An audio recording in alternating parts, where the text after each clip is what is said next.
Welcome to 99 TV Telangana. అందరికీ నమస్తే. తెలంగాణ రాజకీయాల్లో ఇదొక చారిత్రాత్మక మలుపు. ఇన్నాళ్ళు ఒక ఎత్తు, ఇప్పటి నుంచి మరొక ఎత్తు. గులాబీ గూడు చెదిరిందా, లేక కొత్త గూడు కట్టుకునేందుకు పునాది పడిందా? కల్వకుంట్ల ఇంట రాజుకున్న చిచ్చు ఇప్పుడు తెలంగాణ పొలిటికల్ గ్రౌండ్లో సెంట్రల్ పాయింట్గా మారింది. అగ్నిపర్వతం బద్దలైతే ఎలా ఉంటుందో ఇవాళ కవిత మాటల్లో ఆ వేడి కనిపిస్తోంది. మునీరాబాద్ వేదిక సాక్షిగా చరిత్ర సృష్టించబోతున్న కవిత అడుగు బయట పెట్టకముందే సంచలన ప్రకటన చేశారు. మునీరాబాద్ బహిరంగ సభ ఇది కేవలం ఒక పార్టీ ప్రకటన సభ మాత్రమే కాదు. ఇది ఒక బిడ్డ తన తండ్రిపై, ఒక నాయకురాలు తన సొంత పార్టీపై ప్రకటించిన సమర శంఖం. ఇంటి నుంచి బయలుదేరే ముందు వాతావరణం అంతా ఉత్కంఠగా మారిపోయింది. తన నివాసంలో సర్వమత ప్రార్థనలు నిర్వహించి మత పెద్దల ఆశీర్వాదం తీసుకున్న కవిత కళ్ళల్లో ఏదో తెలియని కసి, గెలవాలన్న పట్టుదల బలంగా కనిపిస్తున్నాయి. భర్త అనిల్ రావు, ఇతర కుటుంబ సభ్యులు ఆమె వెంటే ఉన్నారు. కానీ ఇక్కడ గమనించాల్సింది ఒక్కటే, ఆ ఇంట్లో కేసీఆర్ ఫోటోలు ఉన్నాయేమో కానీ ఆశీస్సులు మాత్రం ఉన్నాయా అన్నదే ఇప్పుడు $1 మిలియన్ ప్రశ్న. మీడియా మైకులు ముందుకు రాగానే కవిత నోటి నుంచి వచ్చిన ఆ ఒక్క మాట ఇప్పుడు తెలంగాణ అంతటా ప్రకంపనలు సృష్టిస్తోంది. తాను ఖచ్చితంగా ముఖ్యమంత్రిని అవుతాను అని. అవును, మీరు విన్నది నిజమే. తెలంగాణ గడ్డపై మరో కొత్త విప్లవం మొదలైందని, ప్రజల దీవెనలు తనకే ఉంటాయని ఆమె ఎంతో ధీమాగా చెప్పారు. ఒక మహిళగా, ఒక ఉద్యమకారిణిగా తాను పడిన కష్టానికి ప్రతిఫలం దక్కుతుందని నమ్ముతున్నారు. అసలు కవిత ఇంత ధైర్యంగా ఎలా చెప్పగలుగుతున్నారు? దీని వెనుకున్న లాజిక్ ఏంటి? రాజకీయ విశ్లేషకులు చెబుతున్న దాని ప్రకారం కేసీఆర్ జాతీయ రాజకీయాల వైపు వెళ్ళి బీఆర్ఎస్ అంటూ పేరు మార్చుకున్న దగ్గర నుంచే అసలు కథ మొదలైంది. తెలంగాణ అనే సెంటిమెంట్ను కేసీఆర్ వదిలేశారని, అందుకే తాను మళ్ళీ టీఆర్ఎస్ అనే పాత బ్రాండ్ను పునరుద్ధరిస్తున్నానని ఆమె తన అనుచరులతో చెప్తున్నారు. ఇంటి నుంచి బయలుదేరిన కవిత కాన్వాయ్ నేరుగా గన్ పార్క్ వైపు సాగింది.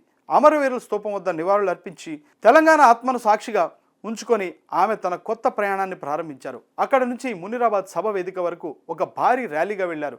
దారి పొడవునా ఆమెకు అందుతున్న స్పందన చూస్తుంటే కారు గుర్తుకు పార్టీలో ఉన్న అసంతృప్తి నేతలు, కార్యకర్తలు లోపల ఆమెకు మద్దతు ఇస్తున్నారా అన్న అనుమానం కూడా కలుగుతోంది.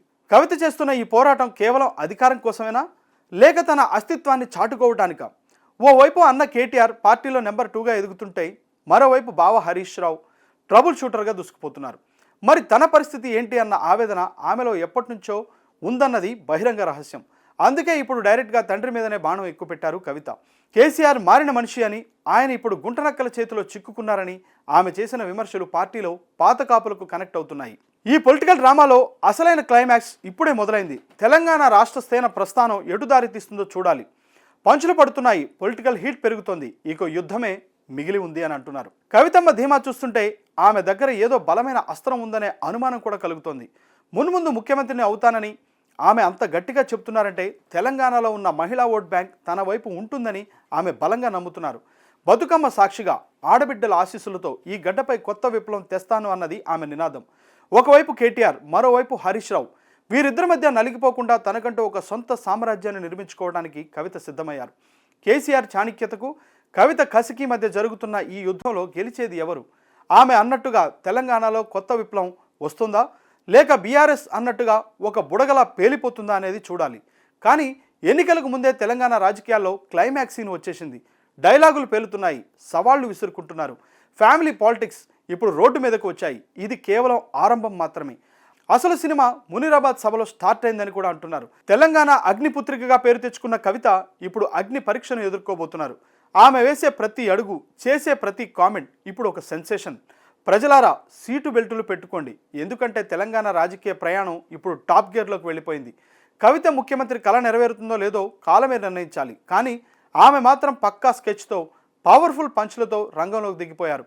జై తెలంగాణ, జై తెలంగాణ రాష్ట్ర సేన, ఈ స్లోగన్ ఇప్పుడు ఊరు వాడ మారుమోగిపోతుంది. చూడాలి మరి ఈ గులాబీ యుద్ధం ఎక్కడికి దారితీస్తుందో. చూస్తూనే ఉండండి 99 టీవీ తెలంగాణ.